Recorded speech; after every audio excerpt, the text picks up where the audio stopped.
안녕하세요. 오늘은 제 개인적인 이야기를 들려드리려고 합니다. 조금 무겁고 민감한 주제일 수 있지만 비슷한 고민을 하시는 분들께 작은 위로와 용기가 되었으면 하는 마음으로 준비했습니다. 저는 올해 67세입니다. 30년간 공직 생활을 마치고 은퇴한 지 2년이 지났고요. 그리고 1년 전 40년을 함께한 아내와 이혼했습니다. 67세의 이혼이라니. 많은 분들이 이렇게 생각하실 겁니다. 저도 처음엔 그랬으니까요. 하지만 지금은 이 선택을 후회하지 않습니다. 오늘은 제가 왜 이런 결정을 내렸는지, 그 후 어떻게 살아가고 있는지 솔직하게 말씀드리겠습니다. 영상이 도움이 되신다면 구독과 좋아요 부탁드립니다. 그럼 시작하겠습니다. 30년간 성실히 일했습니다. 매일 새벽 6시에 일어나 출근 준비를 하고 상사와 동료들 사이에서 묵묵히 제 역할을 해냈죠. 퇴직하는 날, 저는 이렇게 생각했습니다. 이제 편하게 살 수 있겠구나. 연금도 나오고 저축도 어느 정도 해뒀고 집도 있으니 아내와 여유롭게 노후를 보낼 수 있을 거라 믿었어요. 아침에 천천히 일어나서 신문도 보고 아내와 함께 산책도 하고 가끔 여행도 다니면서 말이죠. 하지만 현실은 달랐습니다. 퇴직 후 첫 달, 몸에 밴 습관 때문에 여전히 새벽 6시에 눈이 떠졌어요.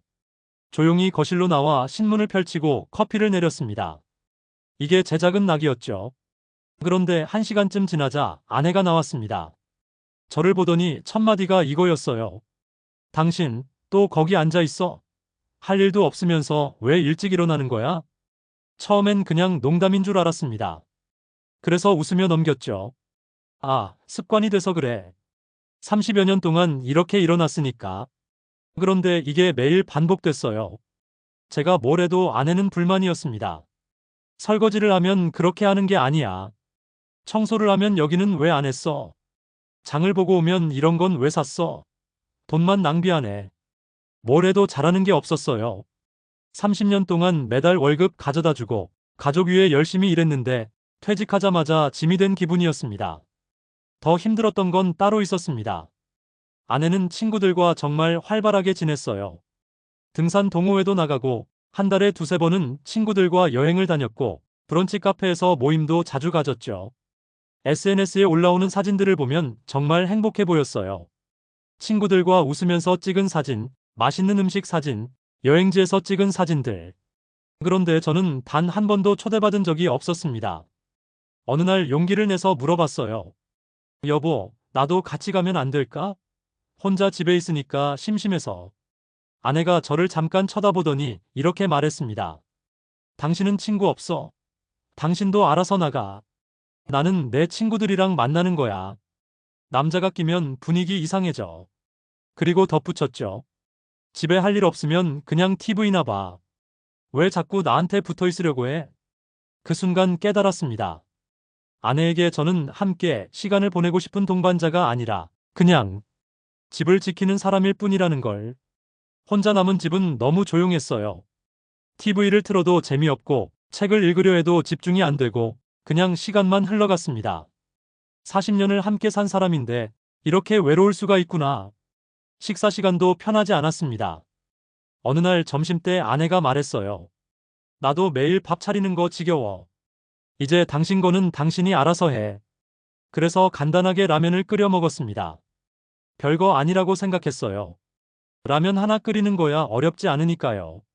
그런데 그 모습을 본 아내가 비아냥거리듯 말했습니다. 당신은 참 좋겠다. 혼자만 챙겨 먹으면 되니까. 가족 생각은 안 하고. 순간 어이가 없었어요. 알아서 먹으라고 해서 그렇게 한 건데 그것마저 잘못이 되는 거예요. 그럼 뭘 어떻게 하라는 건지. 차리기 싫다면서 먹지도 말라는 건지. 이런 일이 반복되면서 저는 점점 밥 먹는 것조차 눈치가 보이게 됐습니다. 취미 생활도 마찬가지였어요. 저는 젊었을 때부터 낚시를 좋아했습니다. 강가에 나가서 낚싯대 들이우고 조용히 앉아 있으면 마음이 편안해지거든요.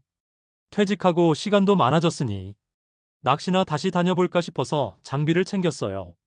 그런데 아내가 막았습니다. 또 돈 쓰러 나가는 거야? 연금으로 겨우 먹고 사는데. 서예를 배워보고 싶어서 문화센터 강좌를 알아봤을 때도 마찬가지였어요. 이 나이에 뭘 배워? 돈 낭비하지 말고 집에나 있어. 기타를 배우고 싶다고 했을 때는 이런 말까지 들었습니다. 그 돈 있으면 생활비에 보태.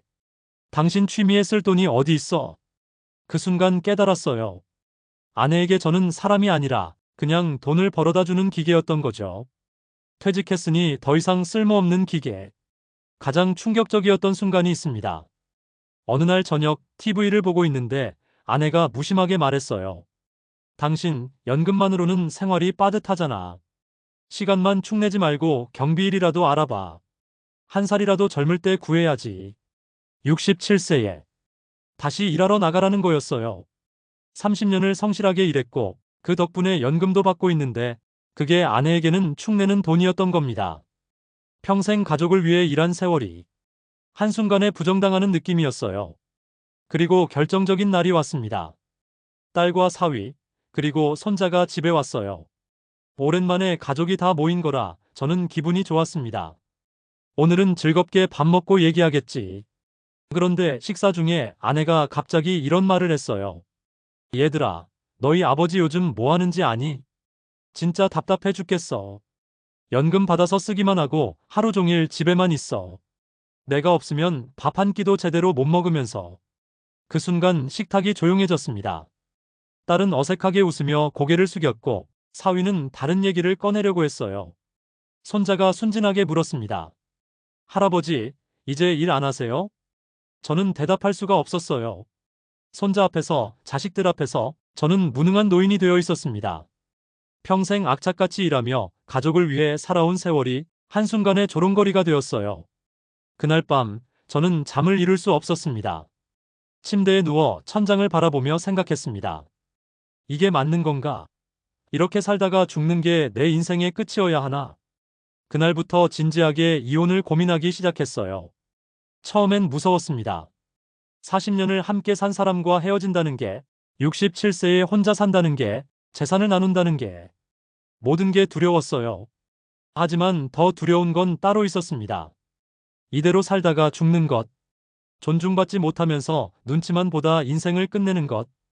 그래서 계산을 시작했어요. 통장을 정리하고 재산을 파악하고 재산 분할을 하면 제 몫이 얼마나 남는지 계산했습니다. 집을 팔고 반으로 나누면 작은 전세집 보증금 내고도 여유가 조금 남을 것 같았어요. 연금이 매달 나오니까 아르바이트라도 조금 하면 생활은 할 수 있겠다 싶었습니다. 재산은 줄겠지만 자유는 얻을 수 있다. 돈은 줄여서 쓰면 되지만 존중 없는 삶은 더 이상 못 견디겠다. 결심이 섰습니다. 마침 아내가 친구들과 일주일 해외여행을 간다고 했어요. 나 없는 동안 혼자 잘 지내봐. 내가 없으면 얼마나 힘든지 알게 될 거야. 아내가 떠난 후 저는 변호사 사무실을 찾아갔습니다. 재산 분할, 위자료, 절차에 대해 상담받았어요. 생각보다 복잡했지만 불가능한 일은 아니었습니다. 여행에서 돌아온 아내에게 조용히 말했습니다. 여보, 우리 이쯤에서 그만합시다. 40년을 함께 살았지만 이제는 더 이상 존중받지 못하는 삶을 살고 싶지 않아요. 나도 남은 인생은 나를 위해 쓰고 싶어요. 아내는 처음엔 화를 냈습니다. 67세에 무슨 이혼이야? 정신 나갔어? 하지만 제 의지가 확고하다는 걸 알고는 결국 재산 분할 얘기로 넘어갔어요. 자녀들에게도 알렸습니다. 예상과 달리 아이들은 제 편을 들어줬어요. 아버지, 그동안 힘드셨죠? 아버지가 행복하시면 저희도 좋아요. 필요한 거 있으면 언제든 말씀하세요. 6평 남짓한 원룸을 얻었습니다. 작고 낡았지만 제게는 세상에서 가장 자유로운 공간이었어요. 처음엔 모든 게 서툴렀습니다. 세탁기 돌리는 법, 밥 짓는 법, 청소하는 법. 40년 동안 아내가 다 해줬던 일들을 이제 제가 직접 해야 했어요. 처음 빨래할 때는 세제를 너무 많이 넣어서 거품이 넘쳤고 밥은 물 조절을 못해서 죽처럼 되기도 하고 딱딱하게 되기도 했어요. 하지만 이상하게 즐거웠습니다. 실패해도 아무도 뭐라 하지 않았고 서툴러도 혼나지 않았으니까요. 조금씩 배워가면서 나도 할 수 있구나 하는 자신감이 생겼어요. 생활비를 위해 편의점 야간 아르바이트를 시작했습니다. 밤 10시부터 새벽 2시까지 4시간. 처음엔 부끄러웠어요. 67세의 편의점 알바라니. 하지만 막상 시작해보니 괜찮았습니다. 심야 시간이라 손님이 많지 않았고 오는 손님들도 대부분 친절했어요. 대학생이 말을 걸어왔습니다. 아저씨, 대단하시네요. 저희 할아버지도 이렇게 활동적이셨으면 좋겠어요. 그 말에 오히려 자부심이 생겼어요. 나이 들어도 할 수 있는 게 있구나. 그리고 평생 하고 싶었던 것들을 시작했습니다. 기타를 배우기 시작했어요. 손가락이 뻣뻣해서 코드 잡기가 힘들었지만 한 곡씩 칠 수 있게 되면서 정말 뿌듯했습니다.